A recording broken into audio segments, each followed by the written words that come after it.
Anybody want some energy in here? We need to do some jumping jacks real quick or something. I have a question.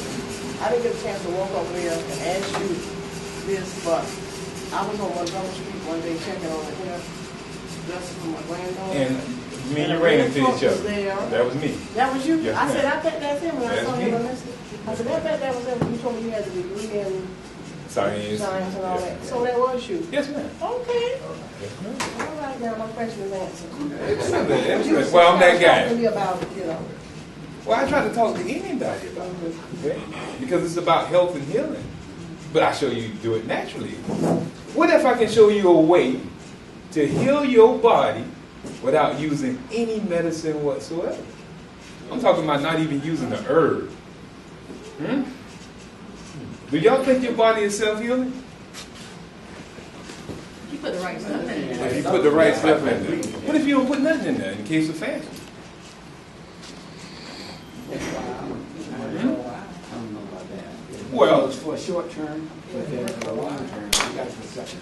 you got to put something in there. Okay, we'll look at it like, you'll say the flowers, they need soil, right? They need some good soil. Matter of fact, you can tell how good your soil is by the plant. If it's not growing tall, if it's not going out, if it's not bearing fruit. Is that correct? Okay, what is the soil of the body? The food.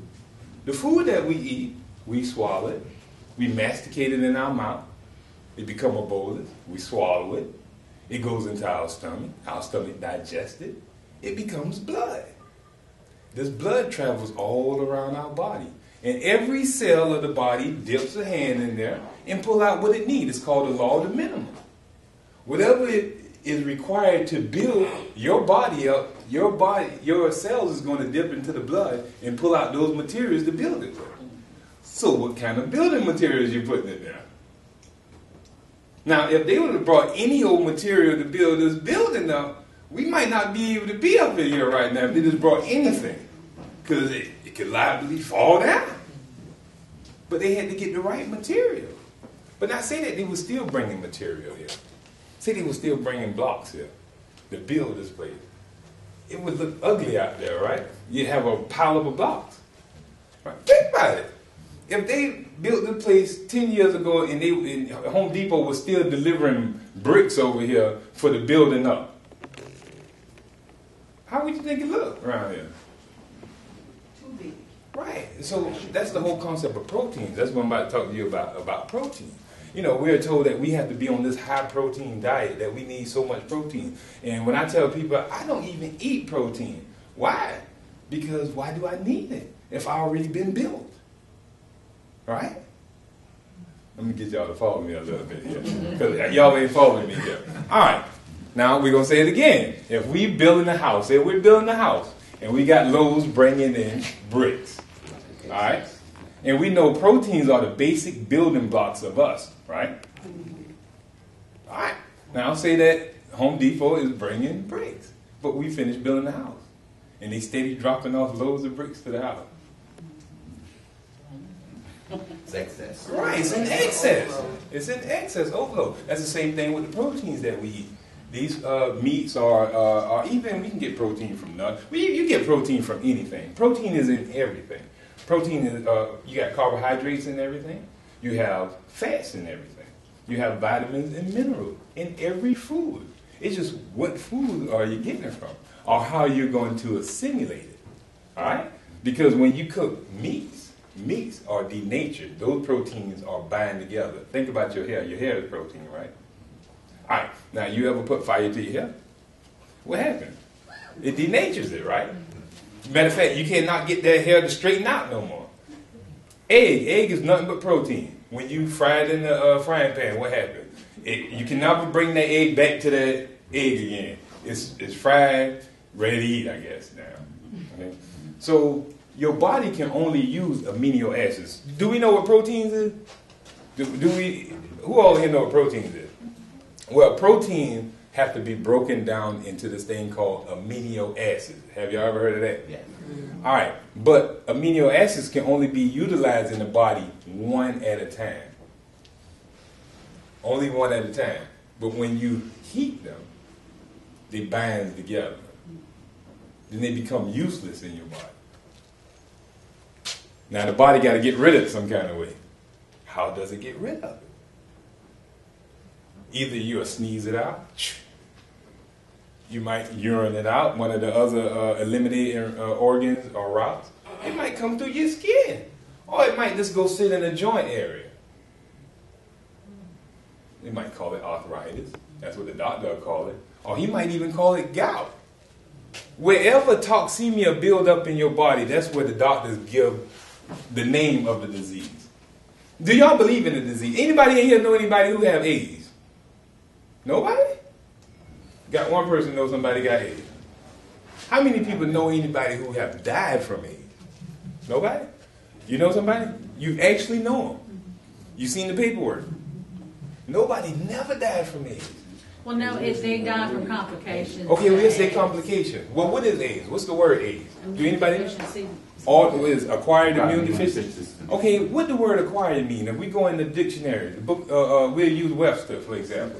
What acquired mean? To get. To happen over a period of time. If I acquired knowledge, that means I had to study and I acquired it. Now, I'll say that I acquired wealth. Is that something that I just hit the lottery for? No, acquired meaning to happen over a period of time. So how can I acquire an immune deficiency over a period of time? If it comes from a contagion or something like that. Okay?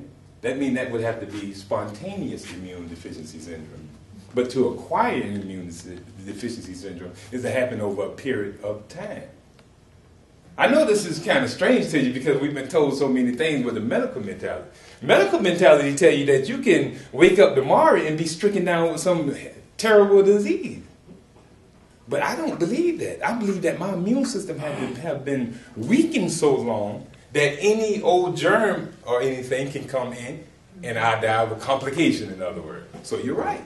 But no one has ever died from AIDS to say, because there's no such thing as AIDS. AIDS is just your body is in its weakest state. Anybody can catch AIDS. You get AIDS from not even getting fresh air. That's your immune system getting weak. Is that not acquiring an immune deficiency syndrome? If you're not drinking distilled drinking water, and your body have to get this water and purify it before it can even utilize it, you're weakening your immune system. If you drink cold water or hot water, that's abnormal temperatures that your body have to bring down before it can utilize it. So you're weakening your immune system. If you have a negative thought in your mind, stress going on in your life, that's weakening your immune system. If you're not getting regular exercise, you got this thing in your body called the lymphatic system.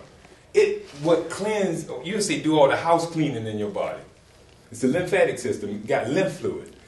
When anytime you move, it's like a squeezing effect. It squishes the cells and squishes the lymph fluid out of them.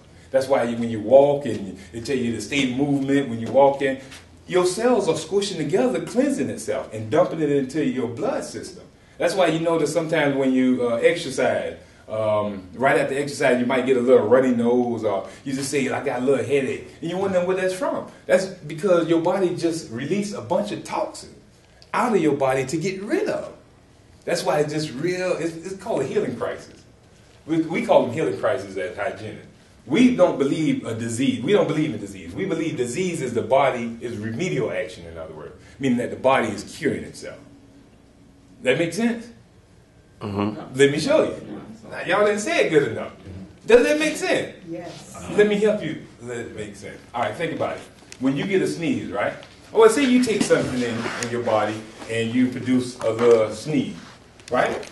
Well, what's that sneeze? That's your body trying to get rid of some toxins. All right? But what do? We take a pill and stop the sneeze. So we just stop our body attempt to get rid of these toxins out. All right? So what happens now? The body still got to get rid of the poison some kind of way because it ain't going nowhere. It's still there. Even though you don't feel it, it's still there though. It's just for example, can you sober up a drunk man while he's drinking? There's no possible way. Can you stop your hand from burning while you still got it on the stove? So why do we call ourselves trying to cure? The body's already curing itself from the disease, but you're about to try to cure the cure. Does that make sense? That don't make no sense to try to cure what your body's trying to get rid of. Your body is trying to get rid of these poisons. All right? Then we go ahead and we take medicine for that, right? All right, now once we take that medicine, now we develop some other kind of cough or something now, because the body can't use that elimination no more. They have to use the cough elimination. You see how you're going from acute to chronic? You go from acute to a chronic. You have the cough, then the next thing after the cough, then you got it coming out of your pores. You got eczema growing on you, or you got some big pus bump. They got to come and squeeze out, or you got some the toxins build up in like a little sac. They'll call it a tumor or a cyst or something like that.